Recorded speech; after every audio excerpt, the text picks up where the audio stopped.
ఎవరంటాలో? భక్తిహీనులంట క్షేమముగా నా కంటపడేటప్పటికి నాకేం పుట్టింది? వాళ్ళ గర్వం, వాళ్ళ అహంకారం చూసి నాకు మత్సరం పుట్టింది. ఎందుకని? నేను నీతో ఉన్నాను, నేను నీతో బతుకుతున్నాను, నేను నీతో సహవాసం చేస్తాను. భక్తిహీనులు చూస్తే క్షేమంగా బతున్నారు. నాకేంటి రోగాలు, నాకేంటి బాధలు, నాకేంటి కష్టాలు, నాకేంటి ఇబ్బందులు? వాళ్ళు చూస్తేనే వాళ్ళ స్థితిగతులు బాగున్నాయి, వారి నడవడికలు బాగున్నాయి, వాళ్ళ బతుకుల్లో, వాళ్ళ విధానంలో, వారి సంపదల్లో అన్నీ బాగున్నాయి. వాళ్ళ స్థితిగతులు పెరిగిన తర్వాత వాళ్ళ గర్వంగా ఉంటే నాకేం పుట్టిందో తెలుసా? మత్సరం పుట్టింది. అందుకు నేను వదిలేసి వెళ్ళిపోదాం అనుకుంటున్నాను.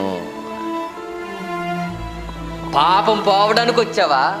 సంపాదన సంపాదించుకోవడానికి వచ్చావా? ఆ పరలోకం వెళ్ళడానికి వచ్చావా? ఈ లోకంలో శాశ్వతంగా ఉన్నతంగా బతుకుదామని వచ్చావా? దేనికోసం వచ్చావు దేవుని దగ్గరికి?